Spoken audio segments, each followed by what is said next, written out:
Hi friends, welcome to அம்மா சமையல்.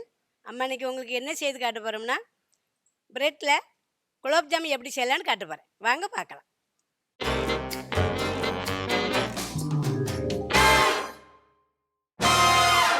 ஒரு 10 பிரெட் எடுத்திருக்கேன். ஃபஸ்ட்டு நம்ம அதுக்கு உண்டான பாவு காய்ச்சி வச்சுக்கலாம்.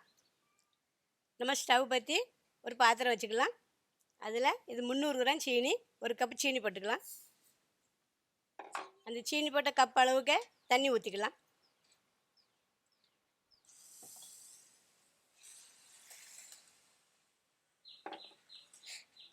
அதை நல்லா கலக்கி விட்டு இப்படி பாவு காய்ச்சிக்கலாம். நல்லா கொஞ்சம் சூடாகட்டும். நம்ம அந்த பிரெட்டெல்லாம் பிச்சு பிச்சு வச்சுக்கலாம்.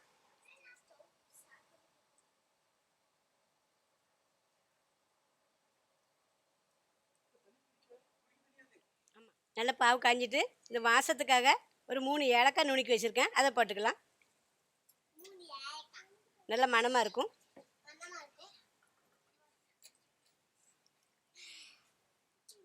இப்போ நல்லா காஞ்சிட்டு இதை நம்ம அப்படியே இறக்கி வச்சுக்கலாம்.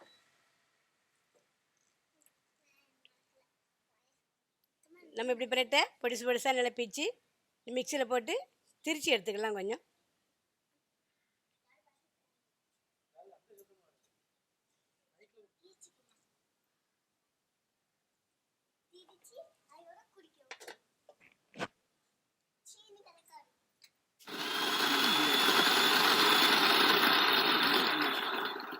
இப்படியே நம்ம இறக்கி வச்சோம்னா கொஞ்சம் ஆரம்னா அது கட்டி ஆயிரும்.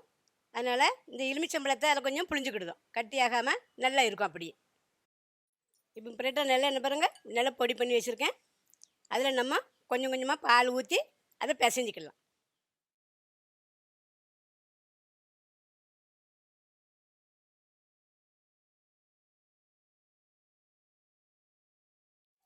பிரெட்டை நல்லா பால் ஊற்றி நல்லா பிசைஞ்சிக்கிட்டோம். பாருங்கள், சப்பாத்தி மாவு பிசைஞ்ச மாதிரி நல்ல உருண்டையாக நல்லா ஆகிட்டு.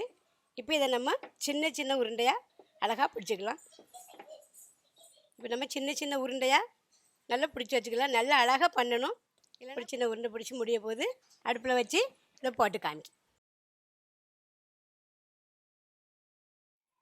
இப்போ உருண்டை பிடிச்சி முடிஞ்சிட்டு இப்போ நம்ம ஸ்டவ் ஸ்டார்ட் பண்ணி ஒரு பாத்திரம் வச்சுக்கலாம். நம்ம எண்ணெய் ஊற்றிக்கிடுதோம்.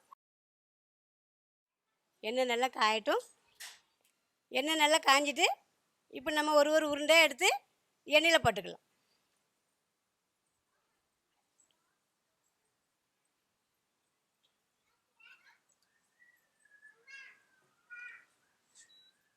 போட்ட உடனே இப்படி லேசாக தள்ளி விட்டுக்கிடுங்க. இல்லைன்னா கீழே மட்டும் ப்ரௌன் கலர் ஆகும், மேலே வெள்ளையாக அப்படி இருக்கும். இப்படி போட்டு நல்லா இப்படி இப்படி கொஞ்சம் பெரட்டி பெரட்டி விட்டுக்கணும். பாருங்கள், நல்லா வெந்துக்கிட்டு இருக்கு. இப்போ நம்ம இப்படி எண்ணெயில் போட்ட உடனே கொஞ்சம் ஸ்டவ் கொஞ்சம் ஸ்லோவாக ஆக்கிக்கிடுங்க. ஏன்னா டக்குன்னு வெளியே வெந்துடும், உள்ளுக்கு வேவாது. கொஞ்சம் மெதுவாக எரியும் போது நல்லா உள்ளே எல்லாம் நல்லா வெந்துடும். அழகான வெந்து வருது. நல்லா வெந்துட்டு வாங்க இப்போ நம்ம இதை எடுத்து இப்படியே சீனி பாவில் போட்டுக்கலாம். சீனி பாவு போடும்போது சீனி பாவு லேசாக வெது வெதுன்னு இருக்கட்டும், ரொம்ப ஆற வேண்டாம். சீனி பாவு ஆறி இருந்தால் கொஞ்சம் வெது வெதுப்பு பண்ணிக்கிடுங்க.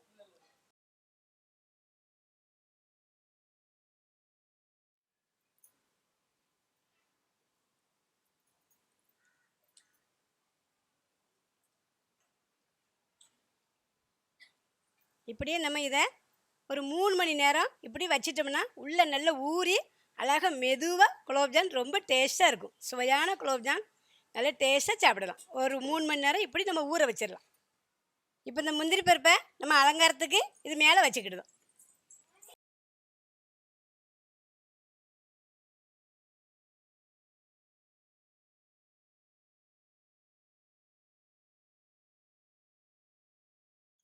குலோப்ஜாம் ரெடி ஆகிட்டு இப்படியே நம்ம இதை கடிச்சு சாப்பிட்டோம்னா ரொம்ப டேஸ்டியாக இருக்கும். 3 மணி நேரம் மட்டும் ஊற வச்சு எடுத்து சாப்பிடுங்க, ரொம்ப டேஸ்ட். அம்மா செஞ்ச இந்த குலோப்ஜாம் உங்களுக்கு பிடிச்சிருந்தா லைக் பண்ணுங்கள், ஷேர் பண்ணுங்கள், கமெண்ட் பண்ணுங்கள். அம்மா சேனலை மறக்காமல் சப்ஸ்கிரைப் பண்ணுங்கள். தேங்க்யூ.